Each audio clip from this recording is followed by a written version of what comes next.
The Model Millionaire by Oscar Wilde. Unless one is wealthy, there's no use in being a charming fellow. Romance is the privilege of the rich, not the profession of the unemployed.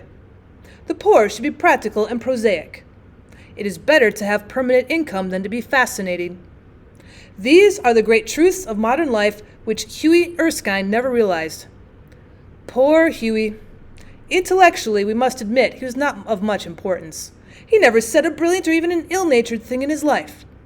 But then, he was wonderfully good-looking, with his crisp brown hair, his clear-cut profile, and his gray eyes. He was as popular with men as he was with women, and he had every accomplishment except that of making money. His father had bequeathed him his cavalry sword and a history of the Peninsular War in 15 volumes.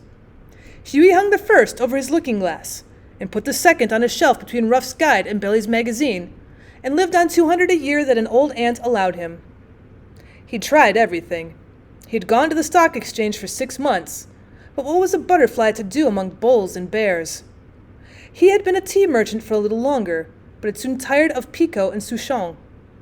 Then he tried selling dry sherry. Well, that did not answer. The sherry was a little too dry. Ultimately, he became nothing, a delightful, ineffectual young man with a perfect profile and no profession. To make matters worse, he was in love. The girl he loved was Laura Merton, a daughter of a retired colonel who had lost his temper and his digestion in India, and had never found either of them again. Laura adored him, and he was ready to kiss her shoestrings. They were the handsomest couple in London, and had not a penny piece between them. The colonel was very fond of Huey, but would not hear of any engagement. "Come to me, my boy, when you've got 10,000 pounds of your own, and we will see about it," he used to say. And Huey looked very glum on those days, and had to go to Laura for consolation.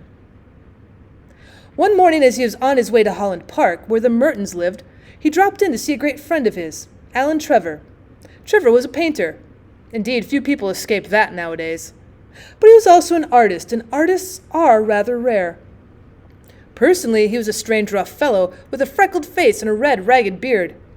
However, when he took up the brush, he was a real master, and his pictures were eagerly sought after. He'd been very much attracted by Huey at first, it must be acknowledged, entirely on account of his personal charm. "Well, the only people a painter should know," he used to say, "are people who are bête and beautiful, people who are an artistic pleasure to look at, and an intellectual repose to talk to. Men who are dandies and women who are darlings rule the world. At least, they should do so." However, after he got to know Huey better, he liked him quite as much for his bright, buoyant spirits and his generous, reckless nature, and had given him the permanent entree to his studio. When Huey came in, he found Trevor putting the finishing touches to a wonderful life-size picture of a beggar man. The beggar himself was standing on a raised platform in a corner of his studio. He was a wizened old man, with a face like a wrinkled parchment, and a most piteous expression. Over his shoulders was flung a coarse brown cloak, all tears and tatters. His thick boots were patched and cobbled, and with one hand he leant on a rough stick, while with the other he held out his battered hat for alms. "Oh, what an amazing model," whispered Huey as he shook hands with his friends. "An amazing model!" shouted Trevor at the top of his voice. "I should think so. Such beggars as he are not to be met with every day. A Trouvel, mon cher, a living Velasquez. My stars, what an etching Rembrandt would have made of him." "Poor old chap," said Huey. "How miserable he looks.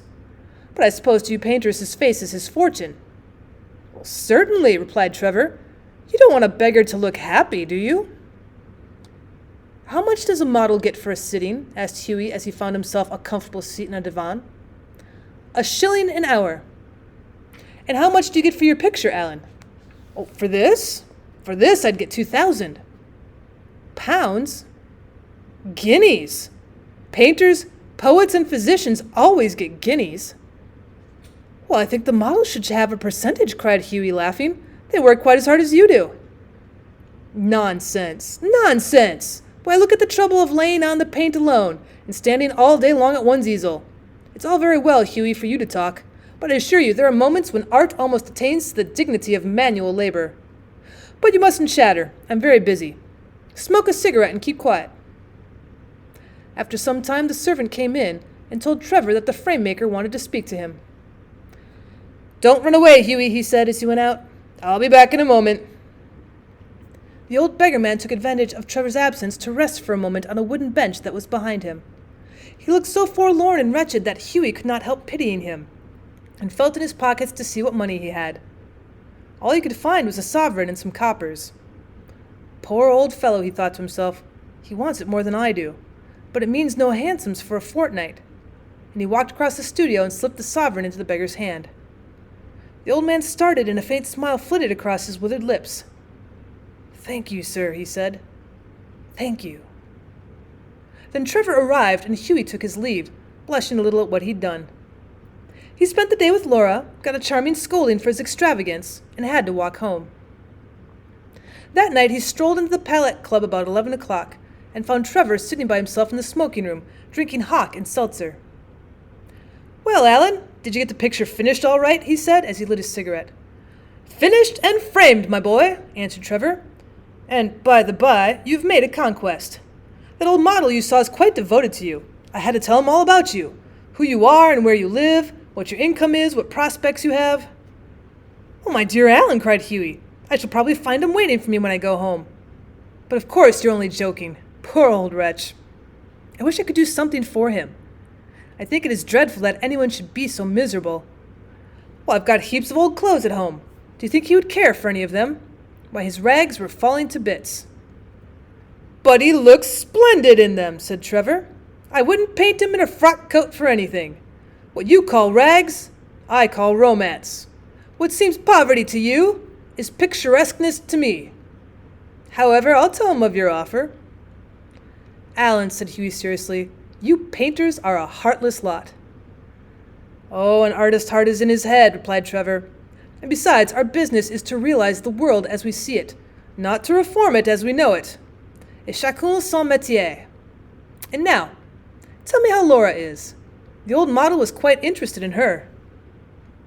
"Well, you don't mean to say you talked to him about her," said Hughie. "Certainly I did. He knows all about the relentless colonel, the lovely Laura, and the 10,000 pounds. "You told that old beggar all my private affairs?" cried Hughie, looking very red and angry. "My dear boy," said Trevor, smiling, "that old beggar, as you call him, is one of the richest men in Europe. He could buy all London tomorrow without overdrawing his account. He has a house in every capital, dines off gold plates, and can prevent Russia going to war when he chooses." "Wait, what do you mean?" exclaimed Hughie. "What I say," said Trevor. "The old man you saw today in the studio was Baron Hausberg. He's a great friend of mine, buys all my pictures and that sort of thing, and gave me a commission a month ago to paint him as a beggar." "Oh, que voulez-vous? La fantaisie d'un millionnaire. And I must say he made a magnificent figure in his rags. Or perhaps I should say in my rags. They're an old suit I got in Spain." "Baron Hausberg?" cried Hughie. "Good heavens! I gave him a sovereign!" And he sank into an armchair, the picture of dismay. "Gave him a sovereign!" shouted Trevor, and he burst into a roar of laughter. "Oh, my dear boy, you'll never see it again. Sans faire c'est l'argent des autres." "I think you might have told me, Alan," said Hughie sulkily, "and not have let me make such a fool of myself." "Well, to begin with, Hughie," said Trevor, "it never entered my mind that you went about distributing alms in that reckless way. I can understand you're kissing a pretty model, but you're giving a sovereign to an ugly one? By Jove, no! Besides, the fact is I really was not at home today to anyone, and when you came in, I didn't know whether Hausberg would like his name mentioned. You know he wasn't in full dress." "Oh, what a duffer he must think of me," said Hughie. "Not at all. He was in the highest spirits after you left, kept chuckling to himself and rubbing his old wrinkled hands together. I couldn't make out why he was so interested to know all about you, but I see it all now. He'll invest your sovereign for you, Hughie, pay you the interest every 6 months, and have a capital story to tell after dinner." "No, I'm an unlucky devil," growled Hughie. "The best thing I can do now is to go to bed. And my dear Alan, you mustn't tell anyone. I don't dare show my face in the Row." "Nonsense! It reflects the highest credit on your philanthropic spirit, Hughie. And don't run away. Have another cigarette, and you can talk about Laura as much as you like." However, Hughie wouldn't stop, but walked home, feeling very unhappy and leaving Alan Trevor in his fits of laughter. The next morning, as he was at breakfast, the servant brought him up a card which was written, Monsieur Gustave Naudin de la part de Monsieur de Baron Hausberg. Well, I suppose he's come for an apology, said Hughie to himself, and he told the servant to show the visitor up. An old gentleman with gold spectacles and grey hair came into the room, and said in a slight French accent, Have I the honor of addressing Monsieur Erskine? Hughie bowed. I have come from Baron Hausberg, he continued. The Baron, I beg, sir, that you'll offer him my sincerest apologies, stammered Hughie. Well, the Baron, said the old gentleman with a smile, has commissioned me to bring you this letter, and he extended a sealed envelope. On the outside was written, a wedding present to Hugh Erskine and Laura Merton from an old beggar. And inside was a cheque for £10,000. When they were married, Alan Trevor was the best man, and the Baron made a speech at the wedding breakfast. Millionaire models, remarked Alan, are rare enough, but by Jove, model millionaires are rarer still.